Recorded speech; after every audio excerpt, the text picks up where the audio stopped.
Dans cette vidéo, nous poursuivons notre revue des différents phénomènes d'interaction entre une structure et un fluide de repos.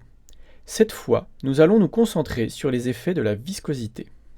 Nous allons donc lever une des hypothèses faites jusqu'ici qui était de considérer le nombre de Stokes grand. Seule la compressibilité du fluide va être mise de côté en imposant K très petit. Nous voici de retour dans la vue schématique du problème. Nous considérons que K au carré est petit, ce qui conduit à la condition d'incompressibilité div de U' égale 0 et permet de négliger un des deux termes visqueux. Par ailleurs, puisque l'équation de conservation de la quantité de mouvement à l'ordre 0 est indépendante des autres équations qui portent uniquement sur les fluctuations, nous pouvons la laisser de côté dans cette étude. Voici donc le jeu d'équations avec lequel nous allons travailler. On rappelle aussi l'expression du nombre de Stokes. Nous pouvons faire une première observation au regard de ces équations. Dans la conservation de la quantité de mouvement, la vitesse apparaît avec deux ordres de dérivés en temps différents. Cela a pour conséquence d'introduire une échelle de temps propre à la dynamique du fluide. Ce n'était pas le cas avant, et le fluide répondait instantanément aux sollicitations du solide, en tout point de l'espace. Pour avancer encore un peu avec une approche intuitive des effets de la viscosité, regardons de plus près la contrainte fluide s'exerçant sur l'interface avec le solide. L'ajout de viscosité introduit une contrainte qui varie comme la vitesse, alors qu'en l'absence de viscosité, nous n'avions qu'une partie proportionnelle à la pression, elle-même variant comme l'accélération du solide dans le cadre d'études invisibles. On s'attend donc à mettre en évidence des efforts appliqués sur la structure proportionnels à la vitesse, et donc des amortissements ajoutés. Cela reste à démontrer.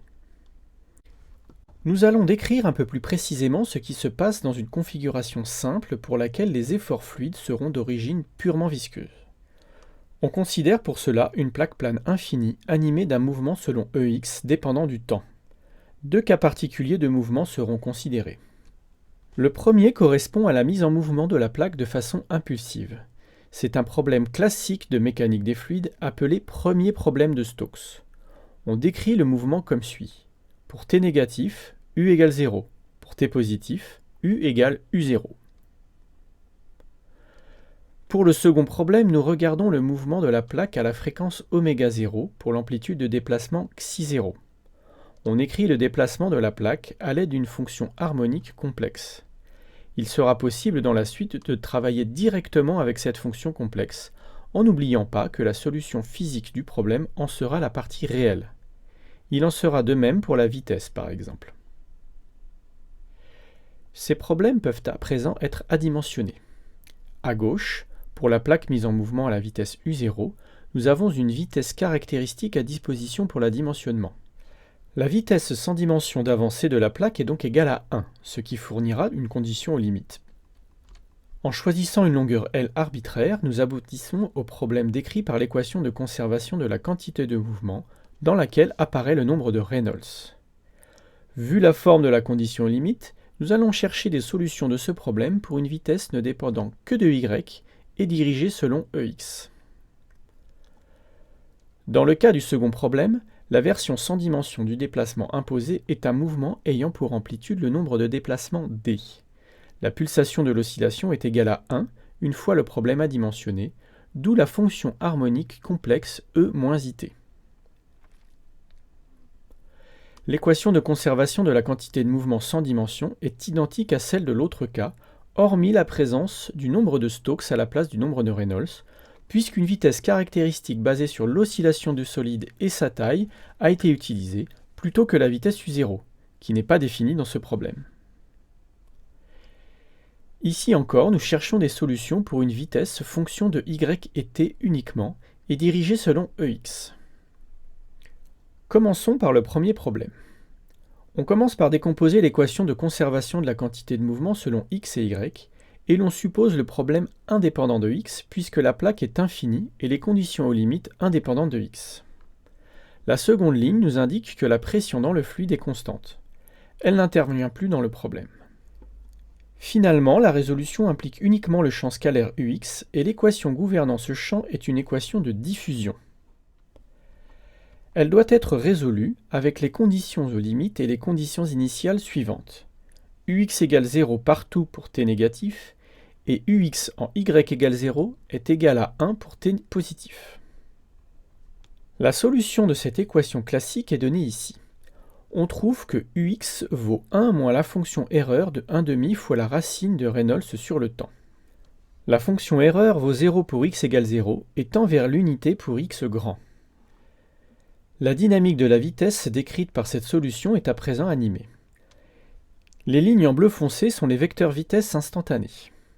Delta est la longueur à partir de laquelle la vitesse est en dessous de 1% de la vitesse de la plaque. Elle définit une épaisseur de couche limite qui croît comme la racine carrée du temps divisée par le nombre de Reynolds. On peut aussi en calculer la version dimensionnée, qui est 4 fois racine de t fois nu. Cette couche limite induit un cisaillement au niveau de la paroi, qui est très grand à t égale 0 et qui décroît au cours du temps. Nous venons de mettre en évidence un processus de diffusion de la vitesse tangentielle à la paroi, qui induit des efforts de cisaillement sur la plaque. Illustrons cela sur une expérience du quotidien. Voici 2 œufs frais. Celui de droite est plongé dans l'eau bouillante pour obtenir un œuf dur. Une fois la cuisson terminée, l'œuf de droite peut être vu comme un corps solide alors que celui de gauche est constitué d'une paroi rigide, la coquille, avec un fluide très visqueux à l'intérieur. Si l'on tente de mettre en rotation de manière impulsive l'œuf, on crée une condition initiale similaire au premier problème de Stokes décrit précédemment. On constate que l'œuf cru encaisse dans un premier temps l'impulsion donnée et se met en rotation très progressivement, le temps que l'ensemble du fluide à l'intérieur soit entraîné par le cisaillement.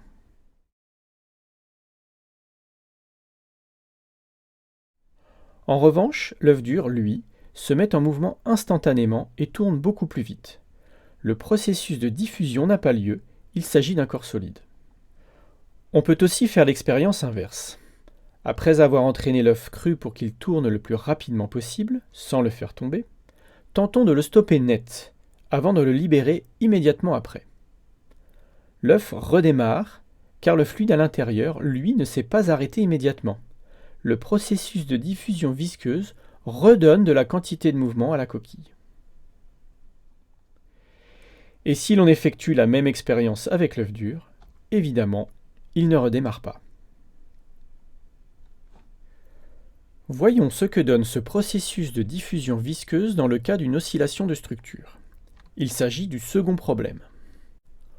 On peut aussi faire apparaître une équation de diffusion pour la vitesse tangentielle ux.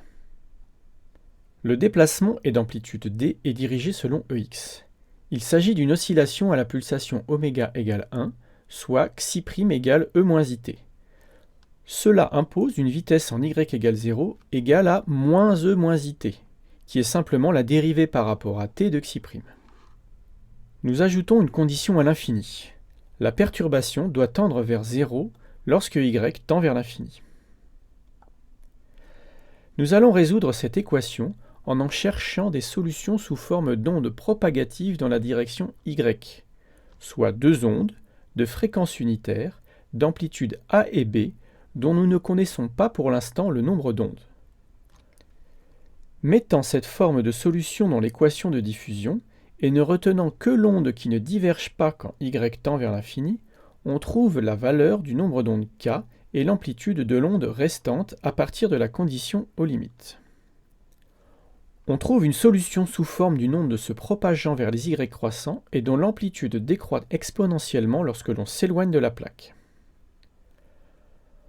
Voici à quoi ressemble cette solution. Elle met en évidence le fait que le fluide est entraîné par effet visqueux sur une couche d'une certaine épaisseur, que nous discuterons par la suite. Calculons à présent la fluctuation de la contrainte à la paroi. On peut alors calculer la force surfacique comme étant la projection de cette contrainte sur le mouvement modal, soit Ex. La contrainte surfacique est simplement df' fois le nombre de déplacements. Nous allons utiliser ce résultat pour calculer la force résultante sur une plaque carrée de dimension L fois L.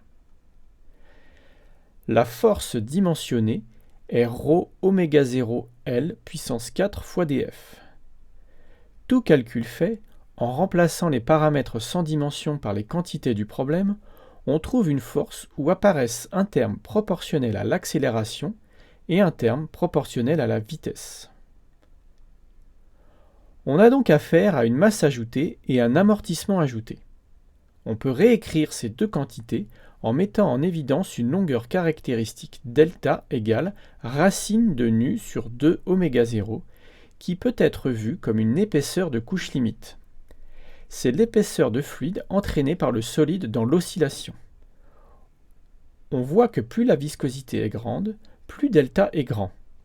Au contraire, plus la fréquence d'oscillation est grande, plus cette épaisseur de fluide est petite. Ainsi, la couche de fluide entraînée est petite et la masse ajoutée diminue. Par contre, même si cette épaisseur de fluide est petite, les cisaillements peuvent devenir très importants et par conséquent les effets d'amortissement aussi. Cela apparaît dans le coefficient d'amortissement qui a un oméga 0 en facteur. En conclusion de cette vidéo, nous avons mis en évidence un effet de couche de fluide entraînée, ce qui conduit à un phénomène de masse ajoutée purement visqueuse. De l'énergie est aussi transmise au fluide par diffusion, ce qui engendre un phénomène d'amortissement ajouté. Nous avons montré que l'importance de ces effets est quantifiée par 1 sur la racine carrée du nombre de Stokes. Lors de l'oscillation, nous avons montré que l'épaisseur de la zone de fluide entraînée varie comme la racine carrée de nu sur 2 oméga 0.